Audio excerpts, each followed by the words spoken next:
All right, well, welcome back to the Win or Lose podcast. This is now episode 6, actually, and we're lucky enough this week to have probably one of my favourite riders from the circuit, Kirt Voreis, on board. Yeah, man. How you going? Good. Just been healing up my ankle a little bit, trying to get some edits done. Same shit. And whereabouts are you? You're in Bend, I think. That where you live? No, I'm actually I came down to Southern California All right. just to do some riding down here. The Snow Summit opened up, Yep. so the bike park there. So came down to do some of that and then do some filming. And I've done so much around Bend. Like when you film so much in your town. Yeah. And you look back over the years and it's like the same corner you shoot or the same jumps and stuff, it gets a little old, and so Yeah. I come down this way to just get some more stuff. And I'm actually planning on moving to Arizona in probably the end of summer just to have some more riding, just different stuff to do. Arizona, whereabouts? Well, I'm kind of looking around like Flagstaff, Yeah. Prescott, those areas. I like Sedona too. Outside of Phoenix, so just in that area. That way, I'm closer. And my parents live in SoCal, so I come Right. down here a lot. They're in Redlands, or like at the base of Big Bear, Sweet. so I'll be close to them too. I'll still keep my house up there and try to get back up there. Do like winters in Arizona and then summers in Oregon. Yeah, I've never really heard much about the riding in Arizona. Yeah, it's pretty gnarly. Like there's a lot of technical riding there. But the dirt's good. It's good to build stuff there, and I can find stuff to ride pretty much anywhere. But I was just a little change of pace. And Um, and currently you're just riding, or you work as well? no, I'll just ride. I Right. just ride. I figure, Sweet.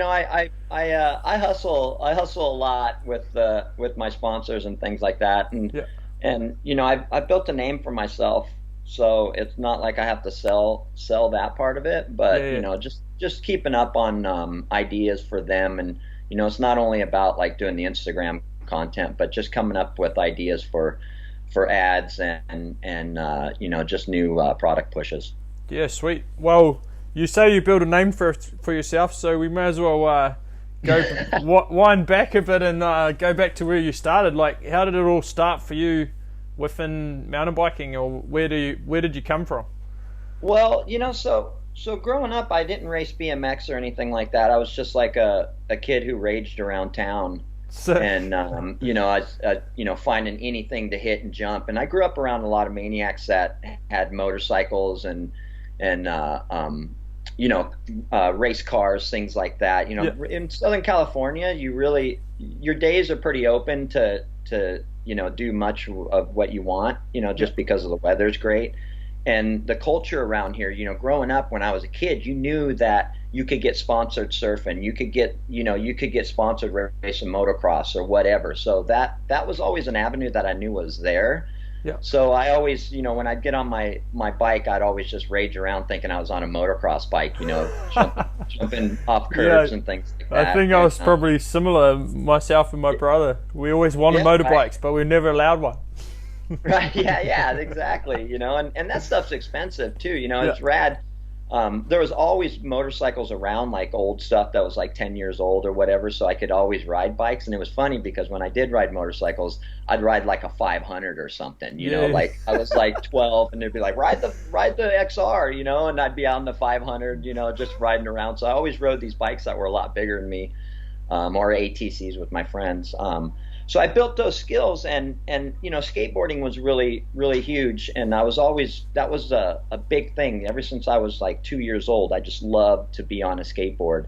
So I skateboarded a lot, and when I was a teenager, I got sponsored skateboarding by making videos of us skateboarding, and then we sent it to local shop, and we ended up friends of mine and we all made these videos, and we got sponsored by the same shop, and we would go to contests and do mini ramp contests. I was doing that a lot. What years would those that have been? It's in the About 80s. 91. About 90, yeah, about 91's really Yeah. when, in the 80s I was definitely into it because it was like the launch ramps and stuff. And, Yeah. I was at probably elementary school and got into junior high about that time. But I really got into it in high school. That's when Yeah. I really started skating a lot, like ninth, 10th grade. And that's when I was doing more contest stuff.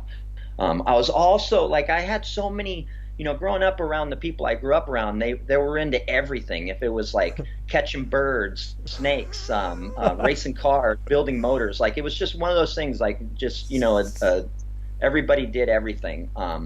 So I was really into animals, and from a young age I'd always catch snakes and lizards. And around that time, around like the time I was skateboarding and that, I was super into snakes also, and I wanted to be a herpetologist. So I would take my mom's 10 speed. Yeah, it was crazy. I'd take my mom's 10 speed and ride like 20 miles a day looking for snakes. Yeah. And I didn't realize I was building a base for myself. Yeah, insane fitness.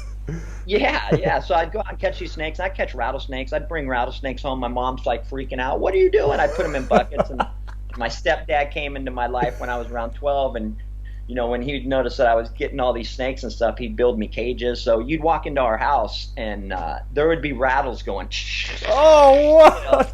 Because I was just so driven. Like I was so driven to live, and a lot of it stemmed from my dad dying when I was younger. And I'd hear all these stories about how he lived, and I was like, yeah, I want to be like that, So I was doing all these things, and I was a magazine kid, man. I was into the magazines like crazy. So I knew about mountain biking, I knew about motocross, I knew everything about every sport that I was into. So I would try to when I was doing my sport, whatever it was, skateboarding, I would focus as hard as I could, and there was a purpose for me doing it. I just didn't do it just to burn energy. I wanted to make something out of it. Yeah. So mountain biking just kind of it was always there because it was rad. You could go on the dirt trails. We take our BMX bikes and go down dirt trails and be like, man, it'd be rad to have suspension, things like that. So around the time I turned 18, when my dad died, he left me a little bit of money so I could buy a bike and race a season. And I had, when my stepdad came into my life, he was married before, and through that relationship, his ex-wife remarried, and they had a family, and that was where Colin Bailey comes from. So Colin Bailey is kind of my stepbrother. Oh, really?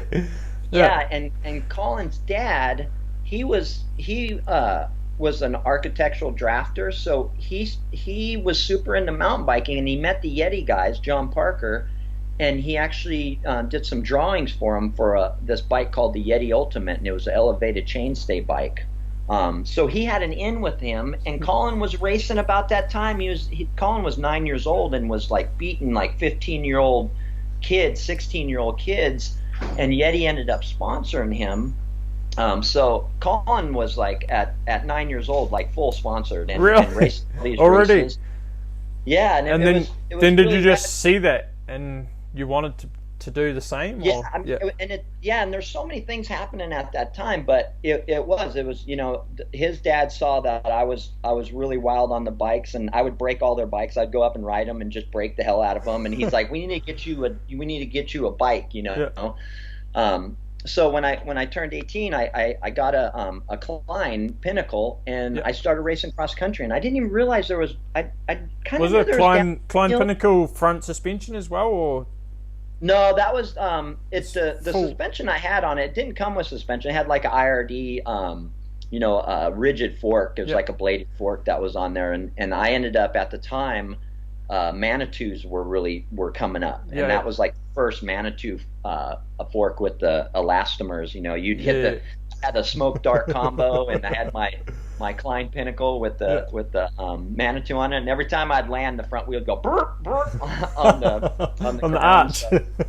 Yeah. So it was rad. So I raced that season, and through skateboarding, I knew that you made videos to show people how good you were, and with biking, with mountain biking, you had a race to get sponsored.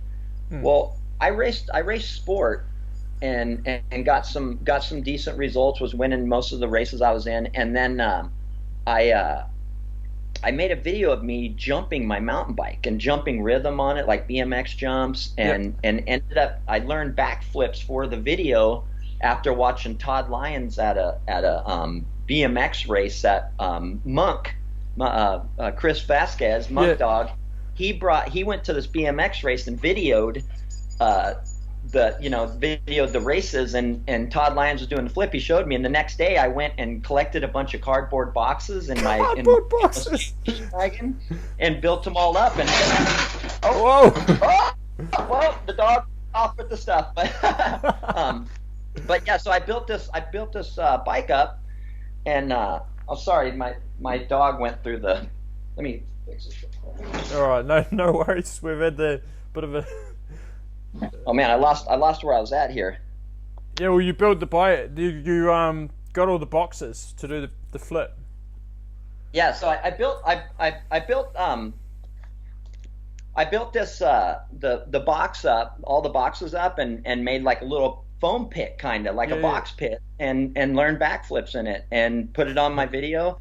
And through Clay and Colin knowing John Parker, I sent my video in, and I was like, I got to show him how I ride. How did you send that? Is that like a whole VHS tape you had to send to him?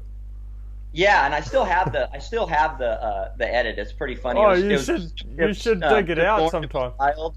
Yeah, it was hilarious. So I sent this video in to him, and it actually happened at the time. Missy Giove and Miles Rockwell went to Volvo Cannondale, so the Yeti squad was open. Right. And I just got in there lucky enough because there was a bunch of guys. And you were 18 at the time. I was about 19 by this time, because it was 18 I raced the season, and then 19 it took a year for me, and then at the end of that season when I turned 19 is when I sent in the video. So it's pretty crazy, just 1 year really of racing, and then you're straight to years. Yeah. Like what? That's the power of the video, and I knew that. And the thing was when I got into it, my skate mentality was, man, I'm so much more skilled, I felt, than a lot of these guys that I saw in the videos. They were fast. I definitely wasn't as fast as them, but I could jump and do all this other stuff. And I was like, well, maybe if I send this in, I'll get some kind of product sponsor. Well, John Parker calls me and goes, hey, I want to put you full factory. So I went from sport and raced one expert race at the end of the year of my sport just to see how it was, and I got like fourth. Yeah. And he ended up putting me full factory, which blew my mind. Yeah. And luckily I think it was just timing and me knowing Clay, because there was 20 dudes that were way better than me, had better results, everything, that were on the way, but Parker just saw something in me, and he goes, we're gonna do this. I'm gonna put you full factory, and I'll send you bikes and pay for you to travel around. And it was mind blowing. The first year I think I got like $400 a month, but at 19 then it's probably pretty good money. No, and that's the thing, is my rent was only $150, and when I'd go to these races, they'd bring me. If I qualified for a slalom, made the top 32, you would get like $250. I mean, this was just for qualifying. So then you're racing all the time. Yeah. What was that? You're racing all the time, so you're just like. Exactly. So I was making money racing, which was rad, and it wasn't even winning. I was, getting whatever, just qualifying, making money. So, and then there was a series, Fontana series, which was really big. A lot of people do here. Like Gwen and those guys will go race it to Tuna. Still goes now, yeah. Yeah, and that paid really well. So, like right away, I was starting to make money, and I'm just like, wow. And my parents ended up moving to the Midwest, and they kind of saw what was happening, but they didn't really grasp on to how big it could really get.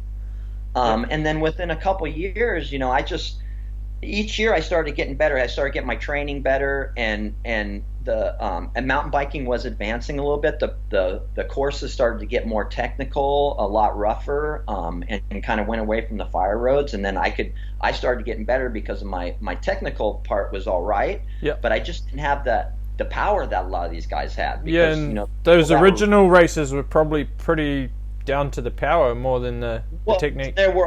Most of them were all former champions of something else. Yeah. And that was like track or road racing, or they were cross country runners. So a lot of the guys that I was racing, or ski racing for sure, a lot of them, they had racing in their background, so they knew how to race and deal with that. Yeah. And they had the power, and those were the things I was really lacking back then, is the mind, how to race. And that would have been around when John Tomac was dominating, wouldn't it?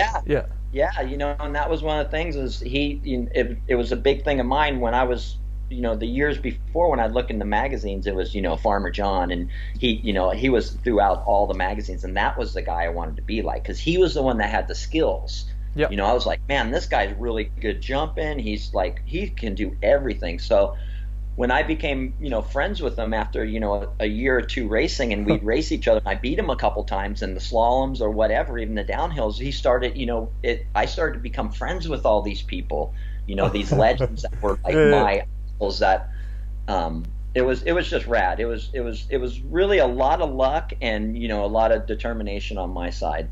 And probably the video originally, it's probably similar to me, because I just do videos myself, and I don't think, if I just raced, I wouldn't be anywhere in the sport, I don't think. Well, no, I mean, come on, you got some really good results, but your reach comes off of that, because how many people, there's so many people that are going to watch racing, but, with the Instagram and doing the tricks, like all that stuff, the bike skill stuff, people, they relate to it a little bit more than the racing. Yeah. So you can definitely, broaden your reach to all those people. And just I guess showing how much you can have fun on your bike with pretty much nothing. Like some of your videos. I used to hate getting beat. Yeah, I used to hate getting beat by people that were less skilled than me. I mean, I would be like, what? Look at, and they're like stiff going down the hill, holding on to this damn bike, and come across and they beat me, like they'd whoop me, and I'm just like, how in the hell? Like, I'm sitting there whipping it, trying to get photos and going, like, thinking I'm going fast, and these dudes are like getting so it was rough in the beginning, because it was like, you knew that you were good, but you're getting beat by these guys that were stronger than you. It was rad. By 96 it all caught up, and that's when Palmer came in, and the riding was a little bit more technical, going to World Cups. The World Cups were starting to get a lot more higher speed, more technical in the trees. Did you go to the 96 World Champs? Yeah. Oh, and that's the one Palmer was like right on Nico. Yeah, like literally right on him. Yeah. No, that was actually a fun race. I sliced my leg open. I sliced my leg open like 2 days before, because Glenn Jacobs had like a party. Yeah. At his do you know Glenn Jacobs? Yeah, I know Glenn pretty well. Yeah. Yeah, so he had a party. It was a birthday party or something, and he had like these like a show with these two girls doing their thing, and somebody sat back and sat on a glass that I had. Yeah. I had a glass of water, and it ended up breaking on my leg, and I had to go get stitches and everything. But that was a wild time. Yeah, that was a super fun race. Yeah, Cairns is a cool place. I lived there for a couple of years. Yeah, it was fun. We had a good time. I remember Palmer rented this little car, and it was called a Jeepster. Yeah. And they have like little 16-inch wheels. I mean, this tiniest little thing, and we would be going down through the roundabouts, like hanging off the side. And we'd have like 8 people in this thing. Only supposed to be like 4. Yeah. And we'd get it up on 2 wheels and stuff, and going down into the downtown. I mean, we got pulled over, and everybody was drunk in the car, and Palmer was driving, and he was completely hammered, and they pulled him out. They pulled him out of the car, gave him a breathalyzer, and said, "Okay, you can go." And he took off, and I go, "How drunk do you have to be?" Yeah, I think though the 90s probably in Australia they're a bit more relaxed. Now it's a lot different. It was wild. Yeah. It was way wild. I mean, and we were out of control back then. It was. It's funny. I was looking at I want to post a picture. There's a podium picture of us, and Palmer's like first, and Carter's second, Lope's third, Coley's fourth, and I'm fifth. It was a big bear race, and Coley and Lopes are on the podium with no t-shirts on, right? And Palmer's in a gold lame suit, and we're all just sitting there, and I look at that podium, and I was thinking we could do whatever we wanted. We could burn the places down. We did no control. a bunch of young kids making a bunch of money, and it was, especially back then, in the 90s, you're making 100K in the 90s. You're like feeling, I mean, everything was cheap, like, and we thought we were on top of the world, like everybody owed us something, and it was, we kind of, I look back and I go, we messed it up for the rest of the racing to come, because we would go to these races, and after the races, we're only expending 5 minutes of energy, right, or at the most. And we're get to the bottom, we're like, yeah, let's go. And we'd go out and party and just destroy the towns. And they would, half the time, the next year we wouldn't come back to that town because they're like, we don't want these assholes back. And, we, at the time, it was just we were just living. But I look back now and go, man, we kind of hurt, the next generation that grew, because we were just so irresponsible with our, with what we had. Yeah. So, But it was, I would never take it back. It was a great time. It sounds kind of like our early years racing nationals in New Zealand, because we'd all travel around together, and probably pretty similar. The after race function was bigger than the race itself normally. No, exactly. Yeah. So either way, if you won or you lost, it was tear the town down afterwards. Yeah. So but that was good times. Riding for Yeti, and then I actually, Palmer and I were becoming really good friends, and traveling a lot together anyway. So when he got the Specialized deal, he went a year on that, and then the next year, I think it was 97, I spoke with Specialized, and they were worried about like us being on the team together. They're like, you guys are a liability, like you guys are out of control. The way I got on Specialized was, it was funny because I look back now, and there's like, I had a deal with Yeti that was as good as Specialized, but the Specialized thing meant a lot more in a way, because it was like, once you're on Specialized, especially back then, you were on the top. It was like the biggest, and it's like it is now in a way, like people go to Specialized and it's like, that's the pinnacle, and that pinnacle almost means that there's nowhere to go from there. It's all downhill from there. You know what I'm saying? So there's no growth in Specialized. You hit it, and then you're a line item, and then they throw you out. And it was Mountain Dew Specialized, wasn't it? Yeah, it was Mountain Dew. So the deal, like how I got on, was if Palmer ran grip shift, that would free up money to pay me. And Palmer hated grip shift, because at the time, Shimano had the trigger shift that was, I mean, you had to have it for slalom, because you're sprinting, cracking gears, right? Yeah. And when you're on grip shift, trying to throw the gears forward as you're sprinting, pulling back, it was hard. Yeah. It wasn't impossible, because we did well on it, but it was a thing. Palmer's like, bitch, if I run this shit, he was just like, he would give me so much shit. So he just did it just for you, just to get me on the team. So he, and you know why? I realized this later, because, and this is the reason I probably should have stayed on Yeti, is because every morning I'd wake up, I'd look over at Palm, and Palm would look at me, and he'd go, "You're gonna choke today, bitch." And I'm like, no, and I was, at the time, I'm like, got my own ego, so I'm like, nah, whatever, and I didn't realize that's how he would win. He would get into your head and tell you he was going to beat you, and your day was just shot, and you wouldn't even know it. Like, I would think, yeah, whatever, dude, I'm gonna take you, bitch, I'll be like all this. And it ended up like, it did. It really got into my head, and I look back now, and I would never take it back. I would have took the same deal, just because it put me on a higher level being on the team with him. Yeah. But I think I gave up some results because of the stress and pressures with him. And always being the second rider to him, probably. Yeah, would that be was hard. the thing. Yeah. Well, no, but it was fun because, on any team, I want to be the best, right? So when I would do well, it was like I got the next week, I got, the treatment. Yeah. And then it would go back and forth. So with Oscar, we had Oscar Saez and David Vasquez on. So we had a team, and David was on fire. Yeah. In those days, especially coming from Canada and then getting on to were those guys able to deal with you guys? Because both David and Oscar, like me. both of See, them. I respected them. Like Yeah. I was a fan of them. Yeah. Palm, he didn't respect anybody. Like he was a fan of people, but he was a fan because he wanted to beat you. Yeah. Me, I was just stoked to be part of it. So I loved hanging out with those guys. And I loved going to Europe. Like, that was another thing. A lot of the American guys were like, I hate going to Europe, blah, blah, all this stuff. And I'm like, dude, I love it there. Like, it was so awesome to be around all that old culture and you know, those mountains and everything. It was rad. So for me, I was stoked on it. And I had a good time. Like, me and Oscar, we pretty much, we were on podiums together. Like, we rode the exact same. Yeah. So we would always ride together, and Oscar and I really clicked really well. Oscar seems very serious. Like, he's a trainer for the Giant team now, but he seems like a pretty serious, focused guy. And you seem that's why I liked him. You know, because I so you needed a little bit of that.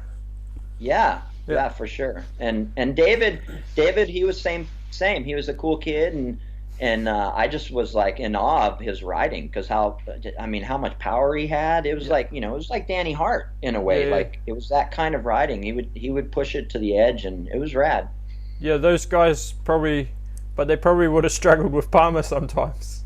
Oh yeah. No, they for sure they did a lot, you know, just because there were things that he would get, or, you know, it's just the stress that was put on the team. If he didn't do well, he'd come and ghost ride his bike and, you know, take off the team car. You know, it'd be like, gone. We're like, where the hell Palmer go? You know, and it was funny because he was really hit and miss. I mean, if you look at the results, they were always either good or just completely shit. Yeah. So it was definitely hit or miss. But yeah, we had fun with those guys. We would take like Captain Crunch and put it in their bed by their feet. So when they'd get in their bed, they'd go to get in, and their feet would touch the Captain Crunch and be like, ah! You hear them yelling Spanish in the background. It was so funny.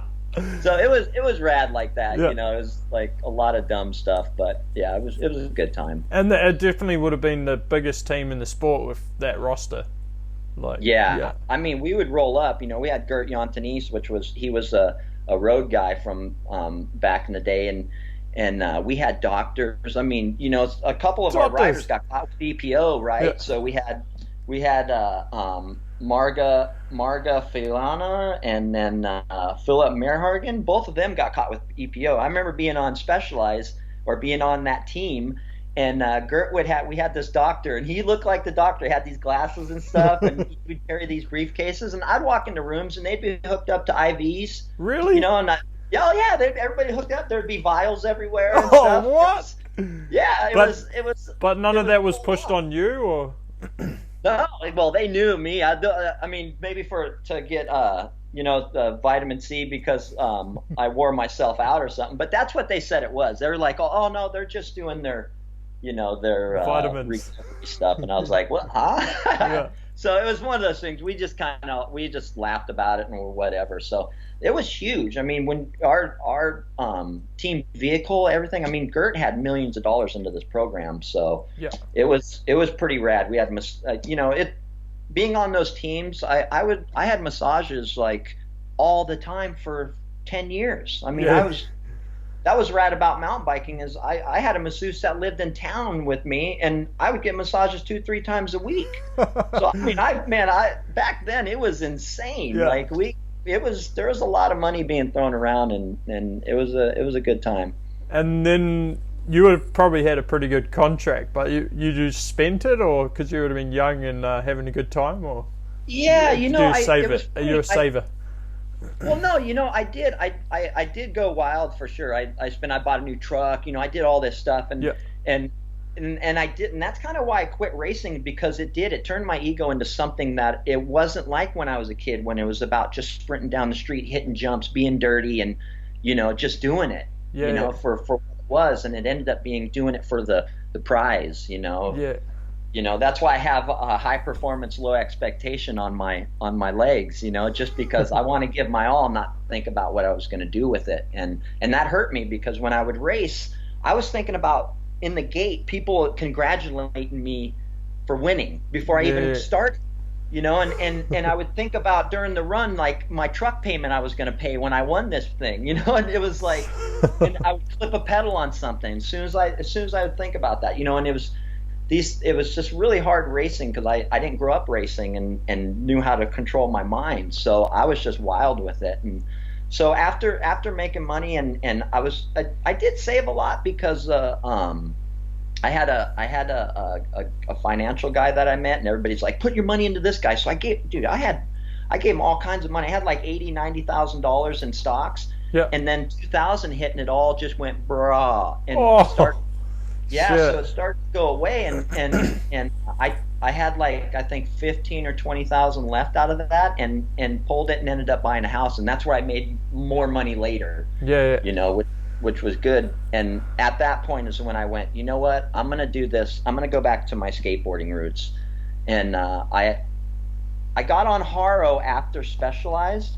Yep. And I was on Was it Haro with Greg Menard or? Well, Menard came on right after me. Right. So I was on. Did you ride the similar bike? It was an intense bike, wasn't it? Yeah, exactly. Yeah. So I was on when Mike King was the team manager, and so I was on for 2001 and 2002, and then Menard came in 2003. I ended up doing my own program in 2003 because I didn't want to race I didn't really want to race that much anymore. What I did is after Haro, I got a national championship for the slalom in 2002, and at that same time I started dirt jumping more, and I was doing bar spins on my mountain bike, and I was thinking, man, this is where I think I remember like just starting when I was just starting. I was watching all these videos of you doing this stuff. Yeah. And like we would just be loving it. I think you were even wearing a sweatband maybe on your arm. Right? Oh yeah. Yeah. And you know, a lot of it was because of the Haro deal. I was on Haro, and I came up at the All Ride tour when I was on Haro because of Dave Mira and Nyquist. They were big in the X Games thing, and I'm thinking, man, the mountain bike. I mean, we can do the same things on mountain bikes. We just need to get them there. Yeah. You know, get the mountain bike to where it's good enough to do that. So I really started to push that more because I could see there was a gap, there was a need to fill that, and so I came up with an idea of getting a RV and traveling around the country and stopping at shops. Yeah. And then, you know, giving out some swag and stuff. And I came to Haro with it, and they were kind of like, yeah, okay, let's see how the racing thing goes. And Mike King had some trouble with them at the time. That was right before Menard came in, and the deal came up at the end of the year, and I go, you know what, I'm just gonna go with another company and see what they say. And I couldn't find a bike company at the time, so Fox MTB Clothing ended up buying me an RV. I found this RV for like 13 grand.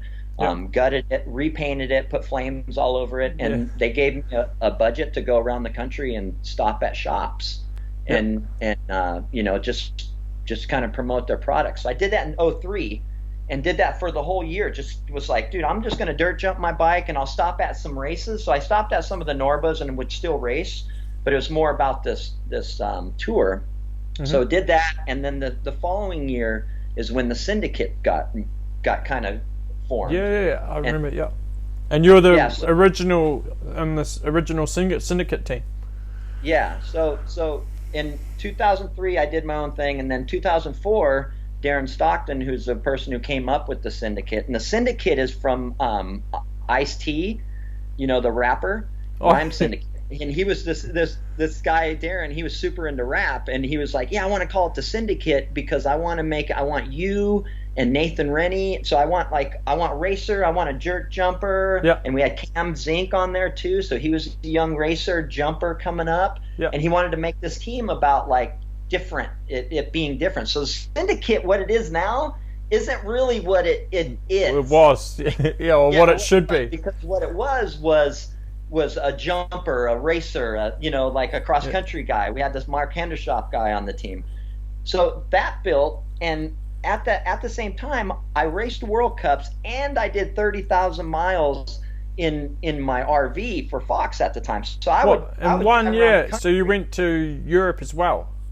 I went to Europe as well. I was racing on the Syndicate, and then would fly home, and my ex-wife would pick me up in the RV, and then we would go do these tour stops, and I did that for 2 years, and in 2005 I quit, and I ended up 12th overall in the World Cup in 2005, was doing 30 something 30 plus thousand miles in the RV doing all that and filming at the same time. And I go, I'm going to kill myself. Like, I can't race and do this. So Yeah. I ended up quitting racing because one thing, I was bored of going to the same places over and over again, the same town with nobody, summertime. I agree with you on that one. Like, after 10 years of doing the same venue, it's pretty stale. And if the track's the same as well. That's it. That's just the part that I like with the Enduro. It's pretty cool. Definitely get a big, wide range of destinations and a wide range of different trails. Yeah, man. I really wish Enduro was around when we were doing it in the late 90s to 2000, just because I feel like I was fit enough then, and that's what I would like. I need another chance, Yeah. It was always one run, and I'm like, I need another chance, or two more chances, or three more chances, Yeah. So I would have definitely liked the World Enduro schedule. It would have been awesome. But that was the thing, is everything was kind of just figuring itself out. There were around like 06, 07, that's when I think the industry started getting a lot better at, like, okay, this is free ride, this is downhill, this is, cross country. Now we're, Enduro, or actually it was Super D was starting to come in around that time. Yeah, Super D was the first form of real Enduro for the US, I guess so. Yeah. So that was great. It was fun doing that, and then so that kind of morphed in. The tour started to become more of a demo thing too, because I told Rob Roscop, I'm like, hey, so I'm going to all these shops. You're a dealer at this, and this is when the VP just came out. So I was the original rep for the VP too, because I would go to the shops. I had a trailer full of 22 bikes, and I would demo all these. I was demoing bikes and racing World Cups, and people would come up and go, why are you doing this? And I'm like, oh man, I'm hustling, man. I'm trying to do other things. So I did that, and then in around 07, there was a junior team, and I took on the junior team. So I had a demo, I had a junior team, which I ended up. Richie Rude was one of my riders. That I helped out, and I mean, I knew he was going to kill it. When I saw him ride in the mud, he went faster in the mud than he did in the dry, and I'm like, you're going to be a World Cup dude. I think he's just that East Coast riding that gnarly, rocky, wet shit. Like it's gnarly and you there. Keep your speed on a lot of that stuff too, because there's not a lot of. There is a lot of downhill in the East Coast, but there's still a lot of flat stuff that you got to pedal through, like flat plate rocks, and know how to keep your speed. I'd love to see him come back to downhill. Really.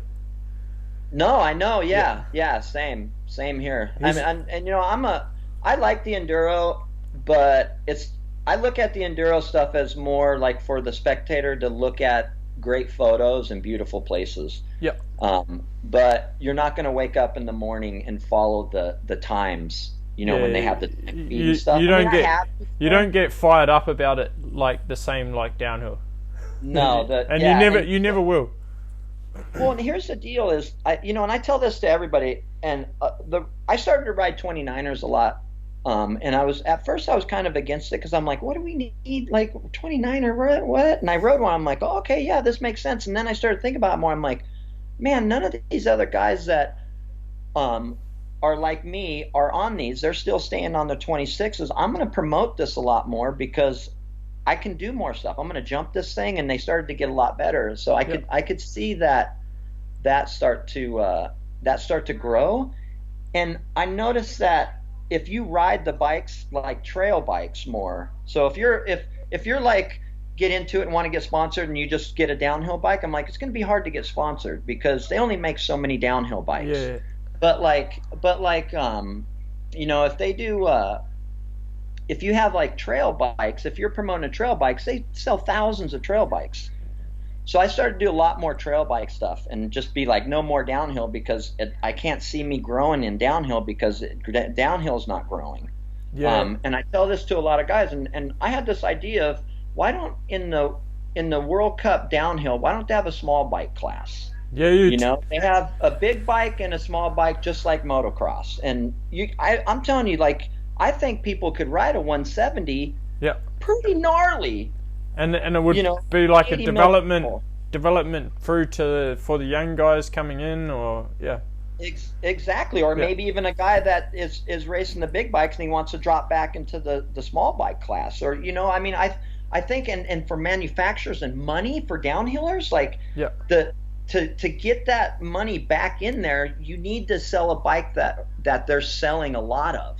Yeah. And it surprises people when you go, yeah, I mean, most of these bike companies only make 500 downhill bikes, but they'll make 20,000 of these Enduro, other bikes.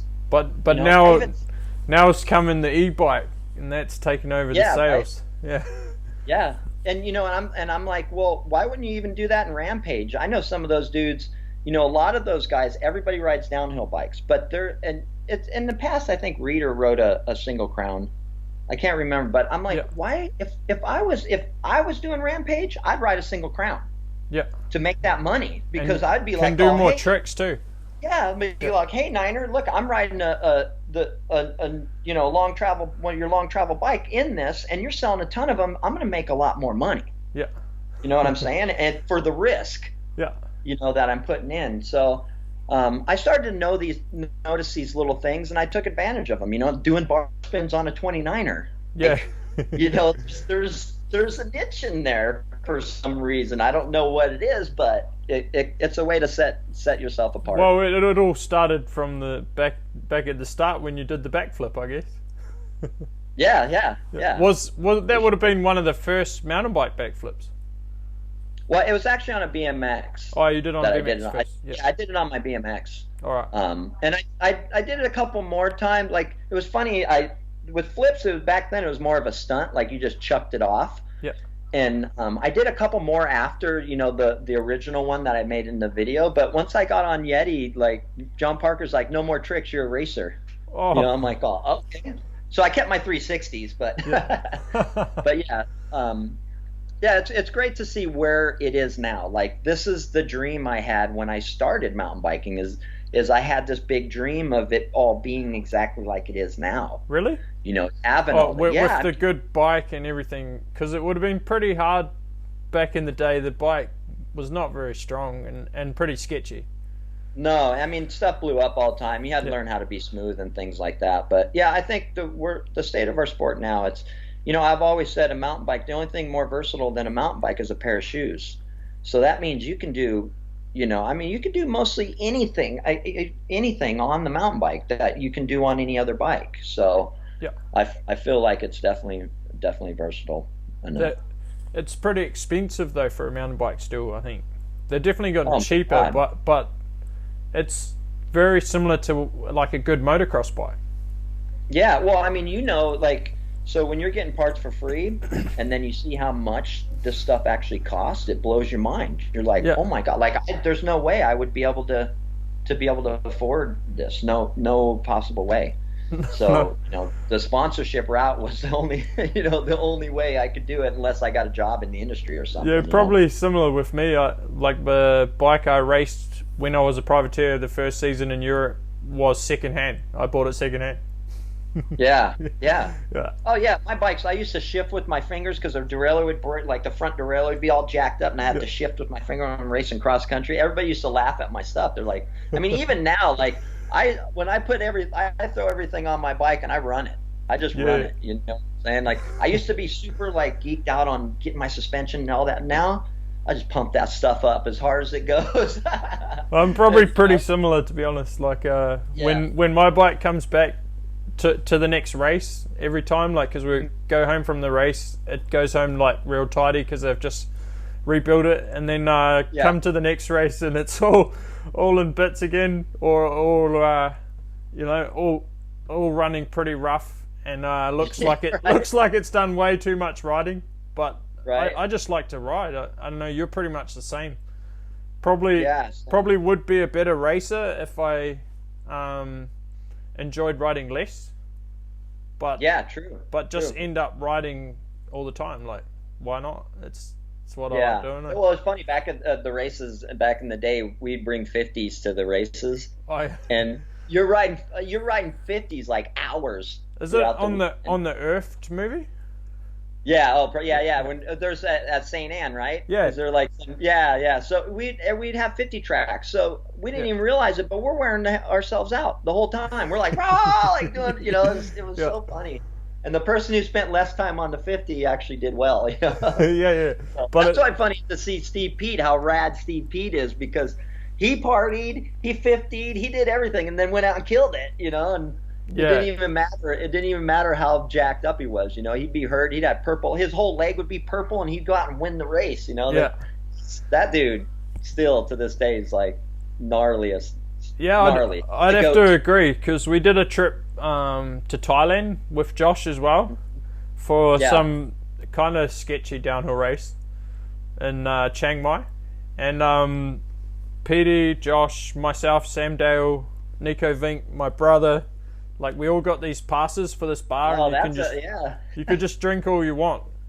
And then Petey would go all night, and then the next day, like, most of us could hardly ride. Like, we're getting smoked. And Petey'd win the race with a time, like, way in front of us. Like, insane. Unreal. Yeah. And, that's another thing I attribute to, kind of the Richie Rude thing is, I think where those guys rode, in the UK, riding in the mud, riding in, not really a lot of gnarly downhills, that were accessible. Those guys had to create speed. Yeah. And when you learn to create speed, it's a lot better, because you would think, like, I thought years ago, like, someone from Canada, from Whistler, was going to come out and we'd have like a stack field of downhillers that come out of there. But I think a lot of the problem with places like that is you're never trying to get speed. You're trying to lose speed. You're trying to manage your speed. You're not trying to get more. Yeah. So I think to become a better racer, it's good for that. Yeah. Learning how to make more speed instead of riding stuff that's going to be, fast all the time. And probably that's where, all the UK riders come out, like the smaller hills, always muddy, and they're just good at carrying speed. Yeah, I remember when I was really into racing slalom, we would build flat slaloms. Yeah. And my idea was I wanted to learn how to pedal hard around corners and not just build it on a hill that I'm just braking and doing light pedaling. I wanted to sprint the whole time through those gates, because when I race, that's what you're going to do. Even if you're on the downhill, you're going to go as fast as you possibly can. Yeah. So that was one thing I learned from, just kind of observing how those guys, got faster or why they were fast. Yeah, Petey's definitely the legend of the sport, really. Probably one of the biggest. For sure. Yeah. But like you and your brother, man, I got to tell you, for how much you guys do, especially you, like how much you do, how motivated you stay, and that's like the PD thing. It's like me, whatever. It's like, you haven't lost that motivation. And a lot of people lose their motivation doing so much and throughout the years. Yeah, I just love riding too much, so you just keep doing it. Like it is hard sometimes to race good. You'll be pretty upset because you don't race well, but you're still out riding after the race or the next it's day. Funny, Colin Bailey, he's always like, he loves you guys. He thinks you guys are the best. He's like, man, because he travels and does all the world enduros, mechanicking, and he did downhill stuff before that with Specialized and other people mechanicking. And he would always tell me, he's like, these guys, before I met you, he's like, you got to meet these guys. These guys are the best. Like, he goes, these are our kind of people. Yeah. Well, I listened to his Vital MTB podcast. And he came across as like how we would be. He's great. And he's a great story in racing too, because he quit just because he didn't want to run he was kind of over the industry, how a lot of riders would just ride shit just to ride it and get paid. And he wasn't like that.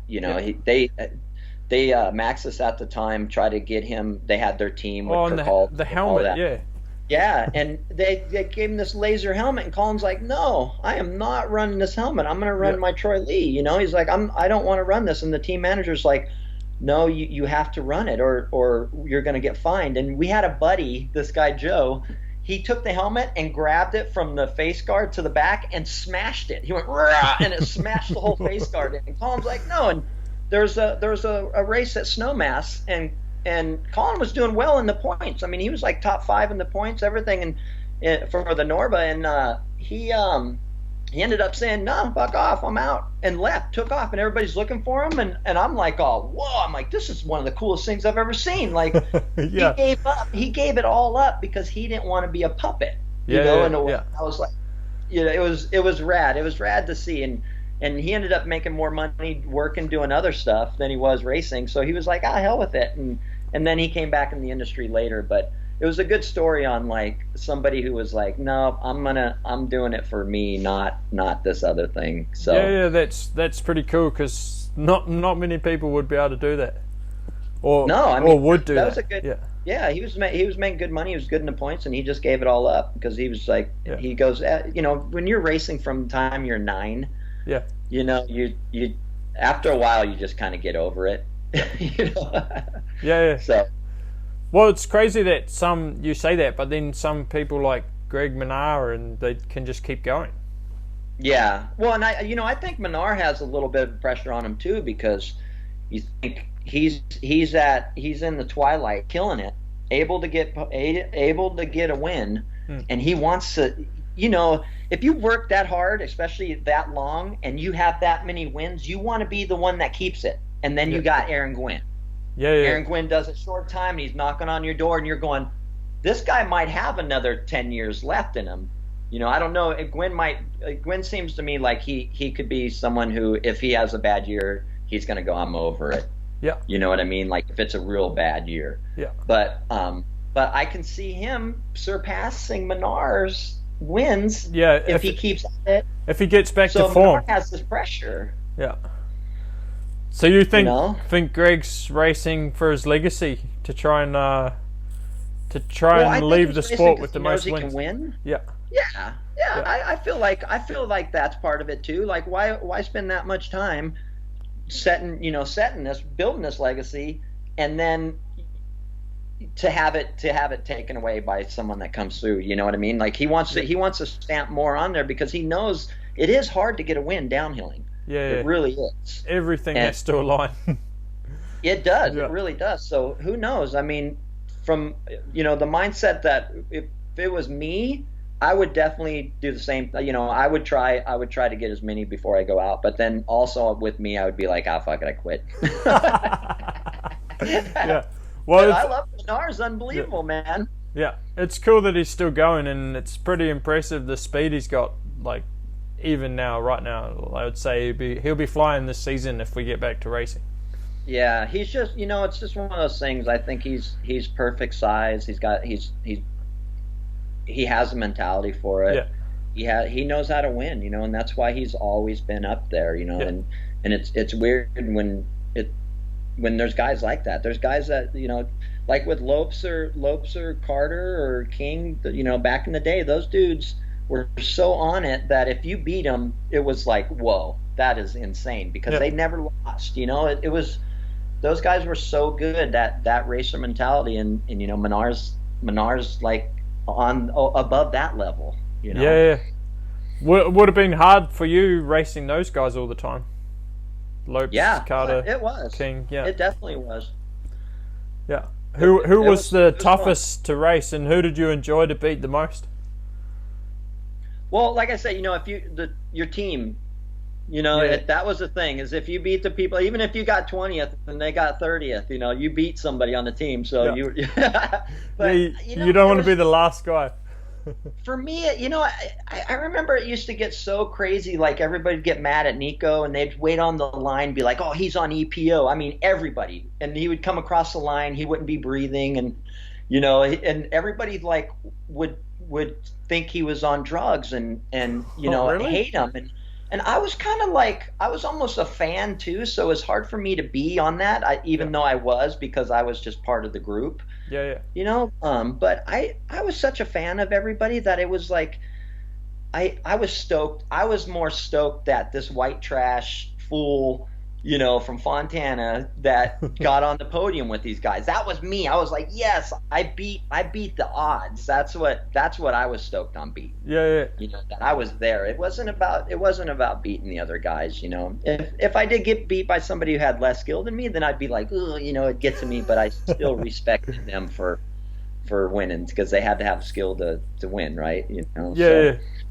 But I was just really stoked to be a part. I mean, same with like I feel like you are too. You're just it's a dream to have this, and why be negative on any part of it? Yeah, you're just enjoying what you do, I guess, and it's it's exactly what you wanted to do, so it's pretty sweet. Yeah, for sure. But I didn't know that people were negative on Nico, but oh no, funny. It's funny to see how people are friends now. They go to the Enduros, everybody's like, oh yeah, blah, blah, blah. But back then, like, Petey, Nico, none of those guys got along. And I swear Palmer used to give that guy so much, like, hell, I swear Nico must have been scared out of his fucking mind, because Palm would just stare at him and just do, everything, like just like Really? was so mean to the guy. Yeah, because he was the best, and that's how Palm got into his head. Yeah. It just gave him one more thing to think about. But Nico was pretty focused on what he was doing, and it was hard to beat him because he had a big crew. There was guys on the side of the course that would time him. Yeah. They would time everybody that would go by. They would send. This is exactly like Loic Bruni now. He has all this crew with him doing the same. Yeah. Probably the one guy like that. Loic's a lot different. I gotta say, Loic, he's one of my favorite world champions just because he knows how to be goofy and just kind of have fun with it. Yeah, he enjoys what he's doing. Yeah, and Nico was never really. It didn't look like he enjoyed it. Like, he would win and just be up there, just like, all right, next race. I think now he probably enjoys himself a lot more. Yeah, and it's great. When I see him, it's fun because I wasn't a dick back then. I was always super nice, and so when I see him now, I'm like, hey, what's up? And it's cool. We have like a good, I can see with Palmer going up to him, he'd be like, oh god, this asshole, yeah, sure. But I respected him. You can understand why he wouldn't be breathing at the finish, because he was pretty bloody smooth, eh? He was just so good. Yeah. He was so good. And still now, like, when you see him riding, he comes to EWS sometimes, he helps the young guy, Adrian Daly. Oh, yeah. And Adrian's pretty similar to him in how he rides. Like, always totally crazy, different line, and way smoother, less energy. And then you'll see Nico sometimes in practice riding, and he still rides like that.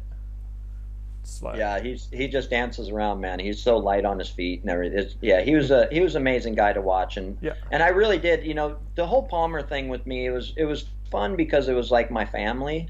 Yeah. But I probably would have gotten more out of the sport if I would have hung out with Lopes, or you know what I'm saying, like been a little bit more focused on what I was doing. Yeah. Instead of being like, fuck yeah, dude, I'm getting paid. It's a party. Woo!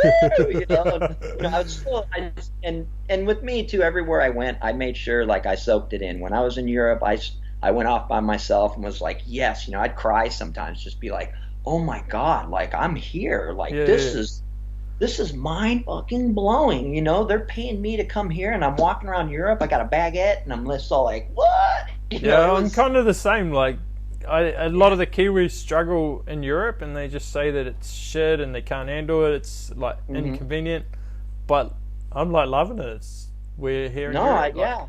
I'm living here at the moment. Yeah. Like, it's just that different. You're not going to be able to do that the rest of your life, so you got to soak it up while you can, I guess.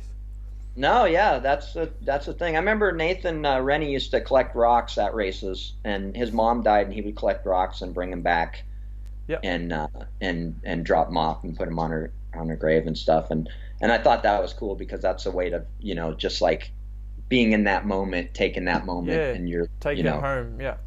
Yeah. So I've always been. I still do that to this day, man. I'll be on the chairlift somewhere and look around and be like, yes, so stoked. Like this, I gotta, and it makes me drive to keep doing more. I'm always constantly waking up going, how can I keep this going? Yeah, like now, I think the other day you turned 46. Yeah. That must be a bit of a trip, turning 46 and It is. still going. It was funny. In my 30s, where I felt my 30s were kind of horrible. My motivation, I drove a lot. I was doing a lot of just promoting and going to shops and things like that. And then once I hit my 40s, I stopped all that stuff and was like, I'm gonna get back into this riding again. And that's when Instagram and filming and everything. And I got this like surge of energy. I raced a couple enduros that were just like our local, the California and the Oregon enduro stuff, and I just started to feel more alive and more like, man, you know what? I want to get back on my bike. I want to throw the bars. I want to like do tricks. And I only got, and it wasn't really like, oh my God, I'm getting old. It was more like I'm feeling good. I'm feeling really good being my age, and might as well take advantage of it. And even at 6 years later, I'm still like super hyped and still want to do this. And maybe other people that are my age that don't think they can do shit like this, just be like, hey, just keep at it. Yeah, it's pretty. I see it quite often with people. They just they think they can't do it anymore, and then they let themselves go, and then they really struggle to do anything, and then they just say, oh no, I'm too old. But like, there's some guys there that just send it. Like, there's one guy in my town, he just a motocross guy, and I don't know, he's in his mid-50s maybe, and he just rips on everything. Yeah. And I'm and like, who knows? It that might is be sick. that mindset of like, this is almost over. I'm gonna go for it. Like, and I feel like when I'm in my 50s, I always think about it. I'm like, oh, what am I gonna do when I turn 50? I'm like, do I want to be a team manager? Do I want to what do I want to do? Or do I want to be that 50-year-old that just sends it and people's like, that crazy fucking 50-year-old? Look at So I don't know. It's just my biggest problem now is my ankles. Like my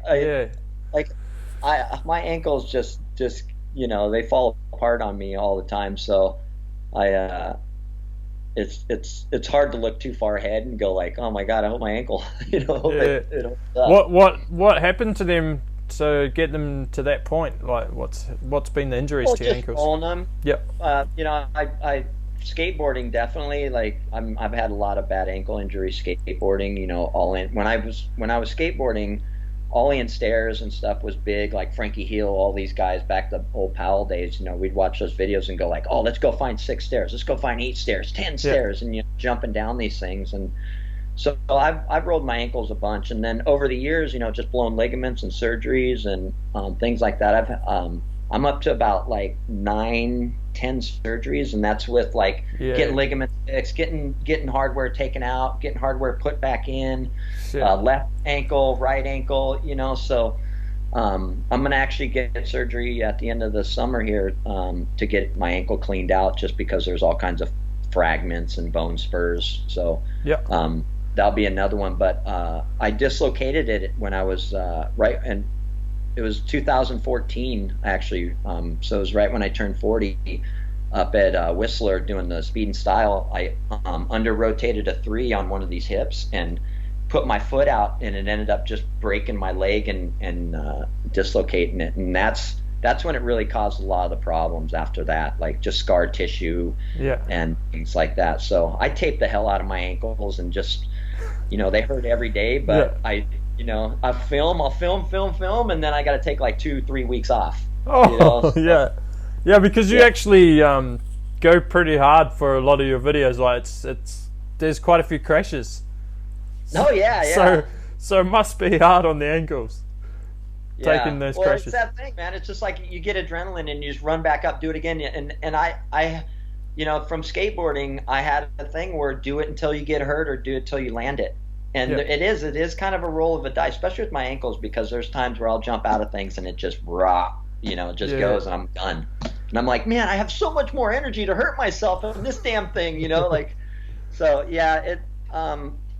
I think if you fall in all your life, it's not as bad as if you just started falling when you're 40. I think what's more scary for me is the head, when you hit your head, because don't really know how you recover or if you recover good, you know? No, yeah, that's the thing, man. With concussions, I can't even tell. Like concussions where they didn't knock me out, I probably had 20, 30, you know, somewhere in there. And then knockouts, I've been knocked out eight times where I was full sleeping. Yeah. You know, I've had some crazy. There was one time I went to the dunes with all these motocrossers, and I learned cans on my bike. Yeah. Because I used to live up in Menifee with all these motocrossers, and I'd go out in the hills, and I learned cans. I was like, yeah. So we went out. We're in Glamis.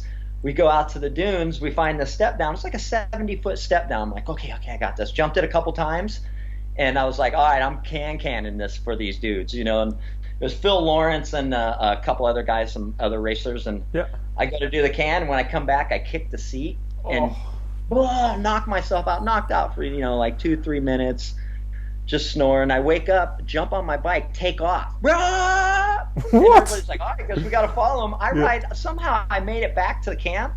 Yeah. And I go all the way back to camp. You know, it's like probably 20-30 minutes to get back to camp. They said I was going through the whoops. I'm like going up on the dunes. I get back to camp. I sit down.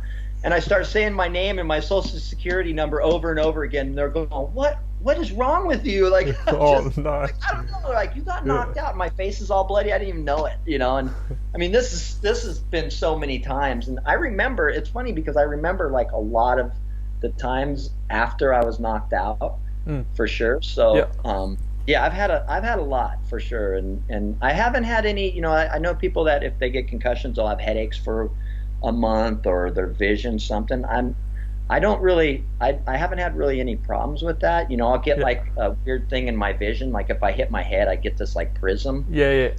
I get similar.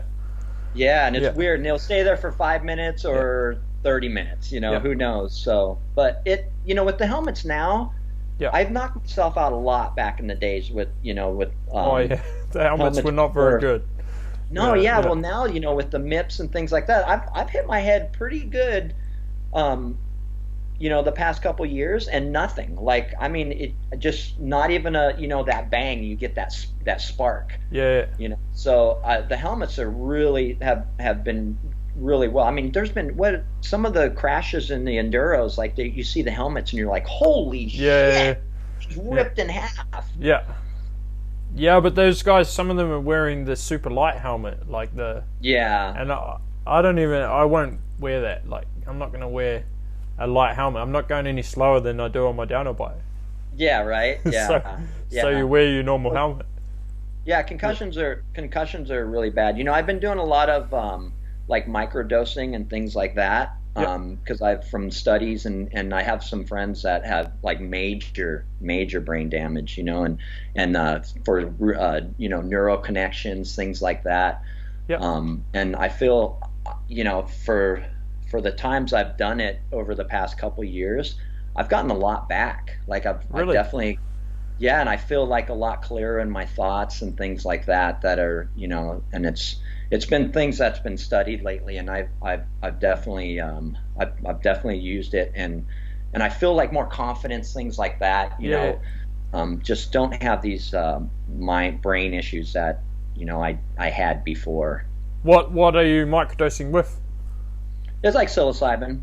It's like mushrooms, things like that. You just take little tiny doses with it, and these are things, you know, it's illegal, things like that, but you know, it's something that they're definitely, you know, they're doing all kind of Hopkins University, like all these people are doing a lot of studies on it, and they're finding, you know, huge benefits. And these are things I've always known, you know, and it's not about, you know, taking shrooms and being like, whoa, you're not tripping. No, it's not even on any that level. It's more just like, you know, you set your intention for what you want out of it, and you know, with the microdose, you don't even feel you're just getting the benefits. You're not high and crazy. You're not taking enough. Well, I guess the pharmaceutical companies kind of push those things to stay being illegal, and you can't really. It doesn't ever become mainstream because they just want us to take more drugs and stay unhealthy. No, that's the thing. I'm like super light on any kind of ibuprofen, anything like that. I hardly ever take that. You know, people would think that I'm constantly on it, but pain's pain. You know, you deal with that. There's stuff that, you know, if you have toothaches, things like that you can't, you know, get rid of, but it's not like, I don't need to drink myself to feel better. I don't need pills or any kind of prescriptions, nothing. When I go to the doctors, it's funny, like they'll do everything on me and they're like, wow, you're really healthy. Like, you on any prescriptions? They're like, wow, everybody who comes in here is on prescriptions. And I'm like, That's the worst thing. They've always taken them, Yeah. So I try to avoid any of that stuff. And, a lot of I just eat healthy and live healthy and, just try to keep as many positive thoughts in my head. And I feel that's why that attributes to why I'm riding right now. Yeah. Because I'm trying to do the best life and live the best life. And you don't stop riding, which, like, you maybe have an injury, but then you get back on the bike afterwards, which keeps you going as well. Keeps you pretty healthy, yeah. Yeah. Oh, it does. And even with injuries, like with my ankle, I can't let that thing scar up. And even if it's kind of hurting, I get it back moving again. A lot of the physical therapy that I've done, and physical therapists, these guys this guy Jay DeSherry that I work with, he works with a lot of gymnasts, and those guys, they'll roll an ankle the day before, and then they fix those dudes up and send them out. And if doing it in that repetition is really bad. But if you do get hurt, don't be scared to start getting yourself back into it again. I tell people, I go, just do it lightly, but don't let it scar up, because it's going to be harder to push through that stuff. The more time you take off, the more you have to put into getting back. Yeah, I think there's been some studies with the concussion stuff recently to keep exercising afterwards too. Like I read a study the other day where they're saying that you're better off to continue exercising, maybe not riding downhill, but to keep the blood flowing and recover better. Yeah. Well, man, I can't tell you how many times, for instance, Italy, Navagal, like 1998, coming down, I'm like, I qualified pretty good, like top 5, and I'm one of the last riders. Coming the last corner, front end skips out. There's a rock in the rut, and I was committed. Went out, boom, fully knock myself silly, get back, go through the gate, the finish line. And I was on Specialized at the time, and I go over to Monk's pit because I was on Yeti before that, and Monk's the Yeti mechanic, and I roll up and I park my Specialized in the bike park, and I sit down and I'm like, oh, Monk, that was gnarly. And he's like, fool, you're on Specialized now, you're not on Yeti anymore. And I look up at him, I'm like, oh, and I look across and the Specialized deals over there. I'm like, oh man. I go over there, and then that night we went out and partied like crazy, PD, all of us. I woke up, I had Nutella like mashed in my ears and everything because I passed out, and like PD and those guys, Matt, put all this stuff all over me. Yeah. And this was after like a gnarly concussion, and that happened so many times younger. Like we would like get concussion and somebody give you a beer. Yeah. All right, let's go party, and you're just like, blah, blah, blah. Next thing you know, you're just like you're puking with a concussion because you drank too much and it was just like. And this is why I take the steps I do now, because I'm like, man, I was, when I was younger, I was just I was invincible. I really was. Like, I tried hard to kill myself many times, like, not but, I just being wild. So, now I'm just like, I take every precaution, and, I regret a lot of those times that I was that wild, doing. So, but it's only recent that it came out that it's actually that serious. Yeah, used to be kind of played down, the head injuries, and it's good that that we know more. We always known. Yeah.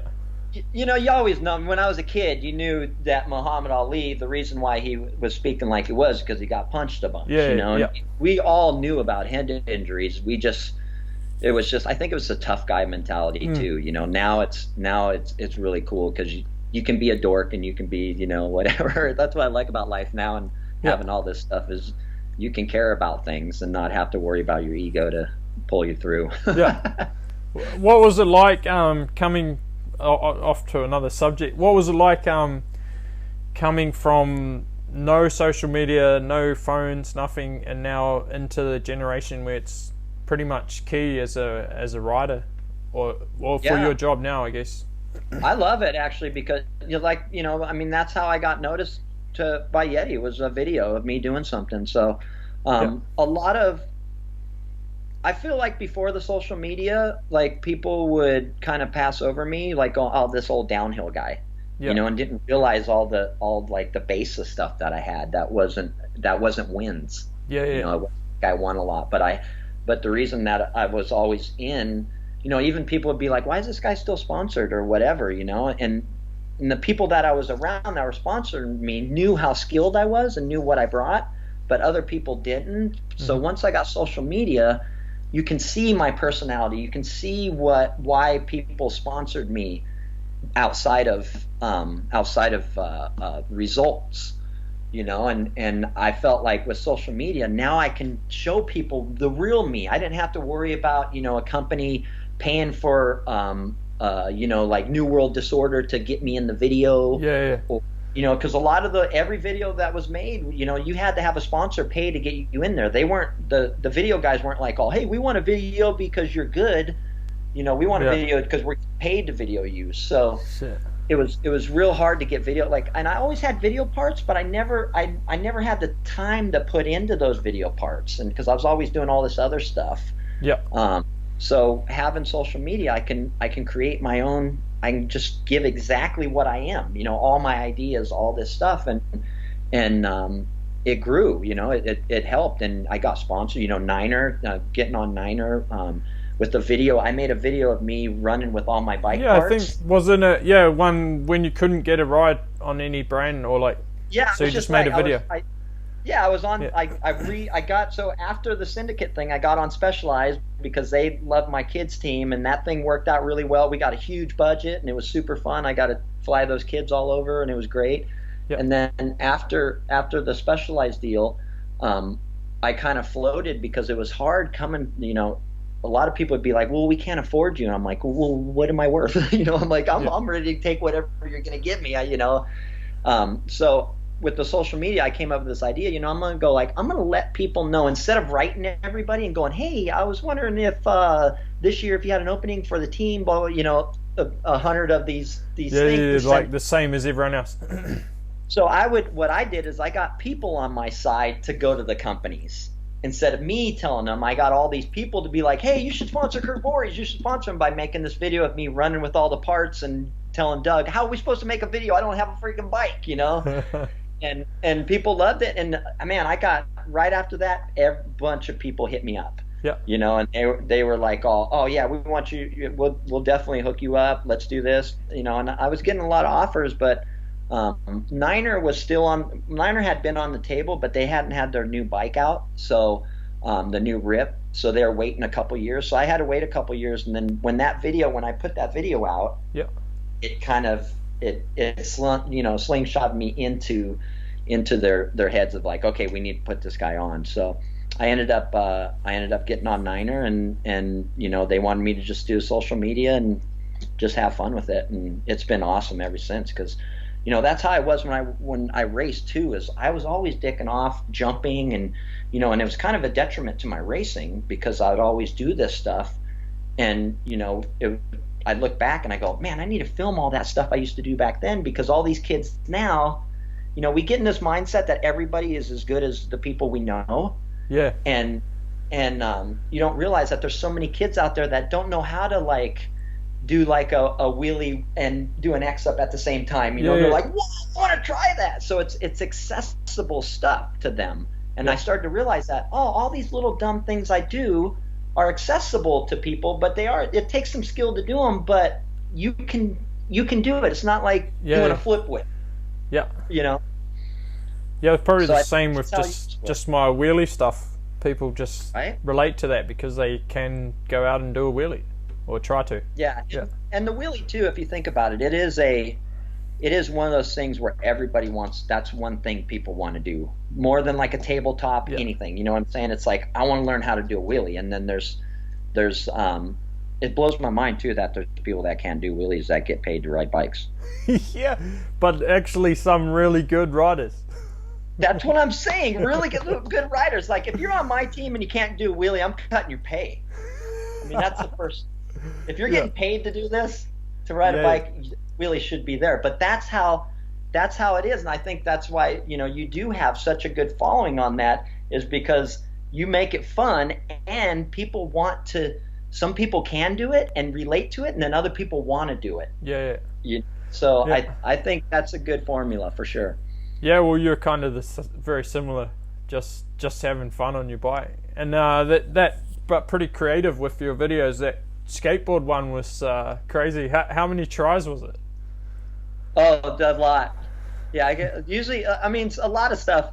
The one where I like ghost ride my bike and I do like the hippie hop over my bike. Yep. That was 70, probably like 78 times I jumped over my bike. My legs were so cooked. But I was and I kept getting close. I kept getting close, and I was like, I'd land on it and I'd fall off, and I'm like, and it was just, I was gonna go. I was gonna go all day if I had to.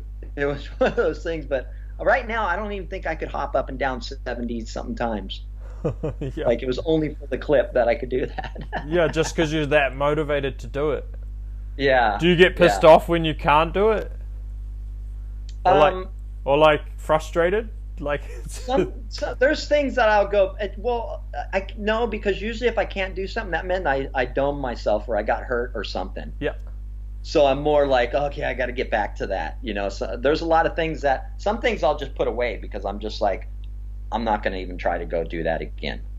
Because I got too hurt trying it, and it's not worth it, But there are other things that I just go, okay, I'll come back to that when I feel good. Like I have a list of stuff I write that this is what I want to do. Like I want to do this at this place, and so it's fun when there's some things that I've had for like 5 years, and when I finally do it, I'm like, yes, this is I got this one. I checked this one off. This is sick. So it's fun. It's fun coming up with those ideas. And Instagram's full of ideas, right? Yeah, you just follow and a number of people, and then you just watch what they're doing, and different sports as well.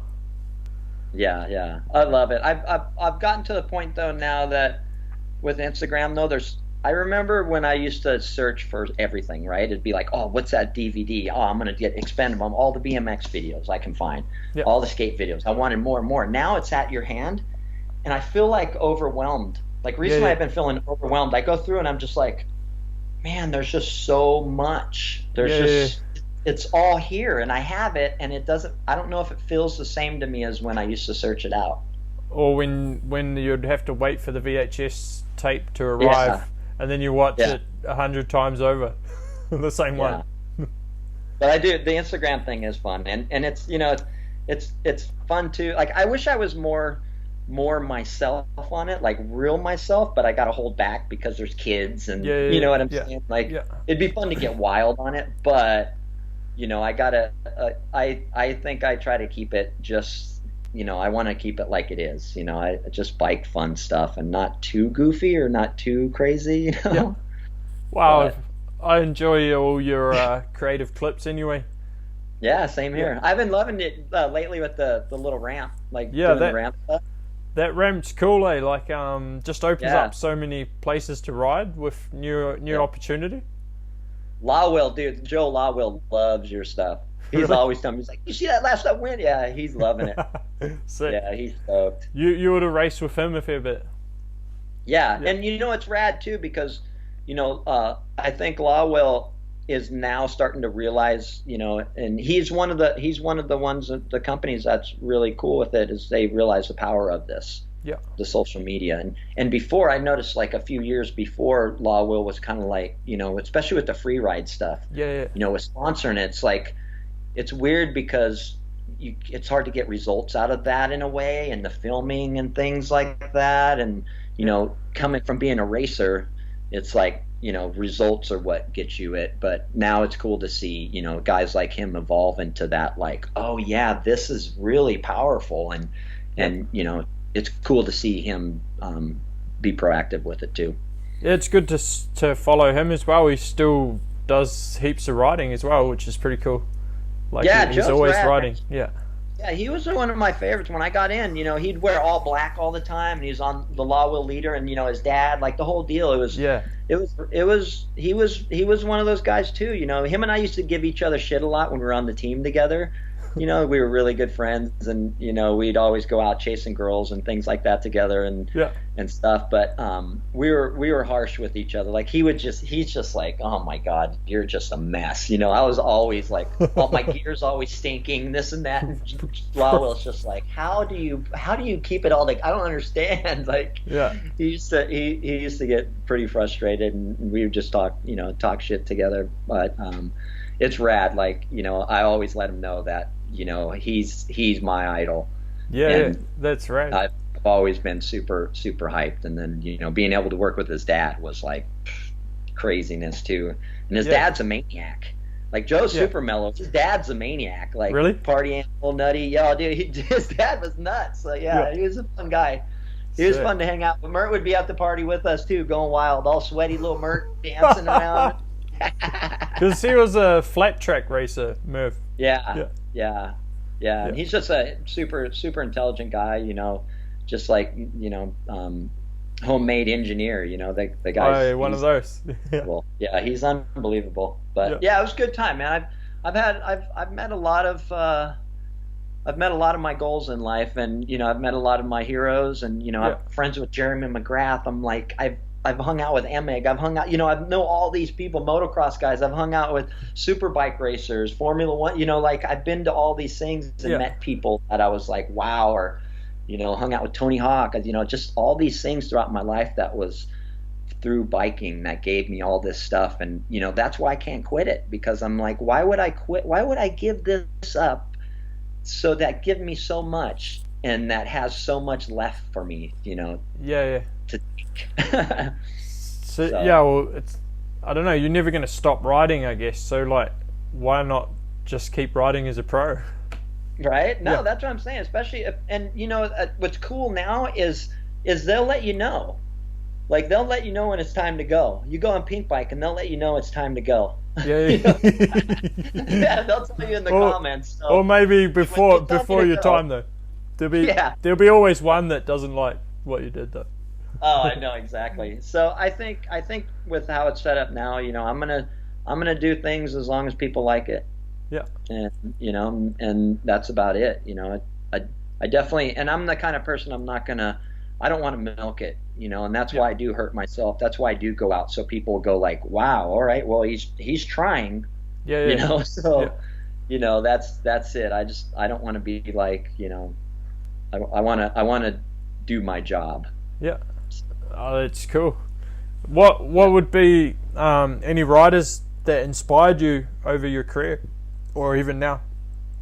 Well, so many. Like Lopes. Yep. Lopes is unbelievable. Like, just the power and how good and how on it he was. Eric Carter, same thing. Like, Eric Carter, like, to me, is one of the best racers ever. The guy could figure out a course and know how to beat you. And even if even if the odds were stacked against him, that guy, he's probably one of my favorite riders. Smoothness and everything. Jimmy Kite, there was a guy that raced back in the day. Unbelievable. Jimmy Deaton, Miles Rockwell. Miles Rockwell, I wanted to be Miles Rockwell, and I ended up stepping into his shoes after he left Yeti, and he's another one that's like, man, I was actually really, I was thinking getting a tattoo. Like, there's a shot of him on the Kamikaze just tucked. He was on Cannondale at the time. Yeah. There's a couple Yeti ones too. I'd do it with a Yeti, but I thought about getting a silhouette of that, because it was, when I was a kid, that was like, when I was coming up 18, 19 miles, I was like, dude, that dude was gnarly on fire roads and everything. That guy, he was a badass. So he definitely I was always been stoked. And BMX, there's always been every BMXer out there that I've always, Taj and Chris Doyle and those guys. Joe Rich, all those guys. Like, I have so many. It's more like, it's not exactly what they're doing. It's almost their lifestyle they live too, and how they do it. How they do their sport, and that's what I take from it. Yeah. Cool. Well, I guess that's we've pretty much covered most bases. Right? Yeah. Yeah. I got tons of stories. So yeah. Well, one friend asked for a Jeff Stanton story, so if you've got a Jeff Stanton story.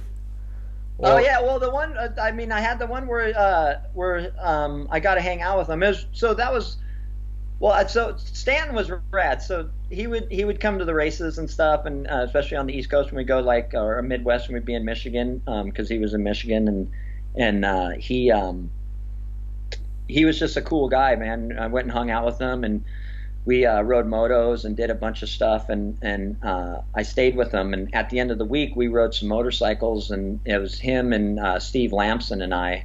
Yeah. And we went out we were on, Steve Lamson and I were on these Honda Valkyries, or almost Harley style bikes, and then Stanton was on a XR 500. And we left this little get together, and we're going down the road, and we're like three abreast, kind of hanging out. And then Stanton goes ahead, and we go underneath this underpass or overpass, and Lamson and I kind of back off a little bit. Yeah. And he goes ahead, and coming off the freeway was this lady in a station wagon, lost her brakes, and ends up hitting Stanton, T-bones him. I almost hit the back of the car. I'm on the brakes heavy on this thing, sliding.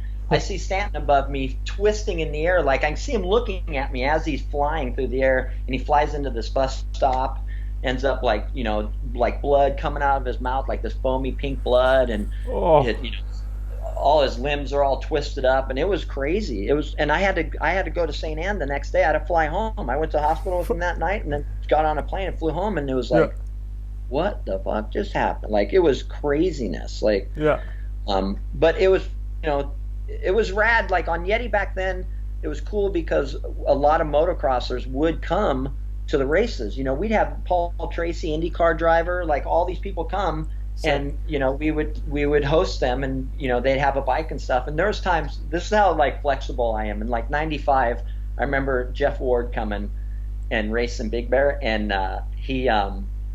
he gets there, and I go back to the condo. I come back, and I look, and my bike, because on Yeti they would put your name on the top tube, and it was sick. You had your name really big on there, I made it, and I come back, I look, and my bike had Jeff Ward's name on it, and I'm like, oh. And Parker comes up and says, hey, Jeff's gonna race your bike today. And I'm like, oh yeah, okay, right on, cool. Really? And I rode my slalom bike and the downhill. For a downhill. Yeah, and that's how stoked I was of being part of the program. I'm like, I don't give, you can ride my bike. Imagine that now, some motor, Dungy comes in, or somebody comes in, and they're like, oh, hey, when we're gonna your race bike, you're gonna have to race your practice bike. Yeah, no worries, guys.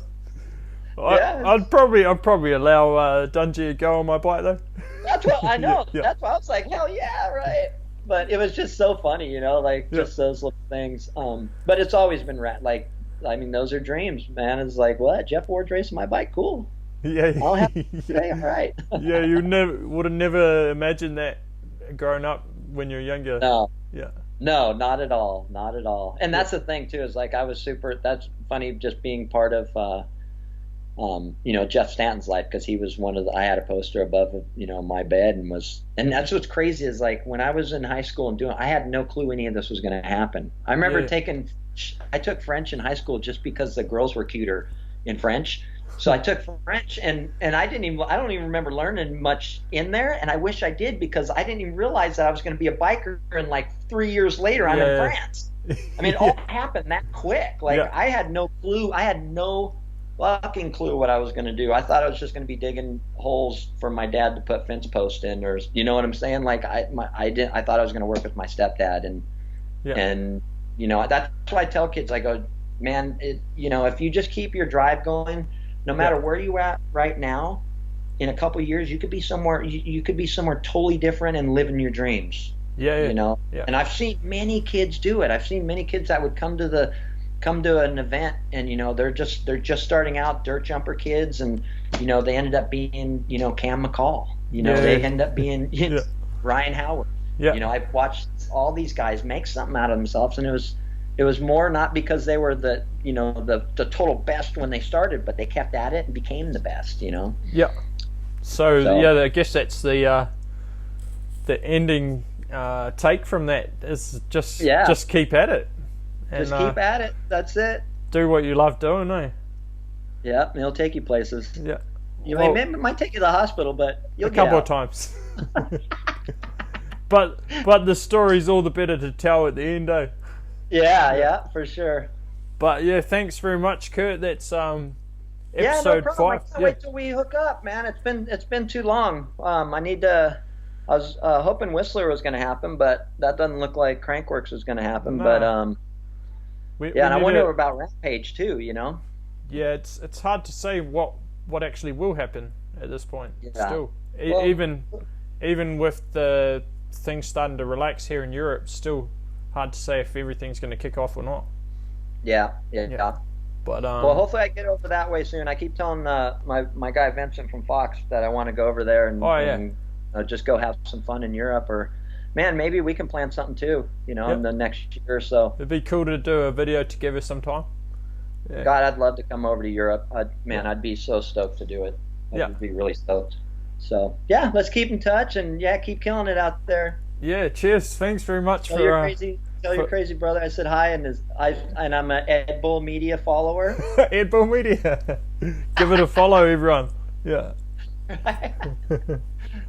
Cool. No, thanks very much. Thanks so much. Yeah. Cheers. Woo!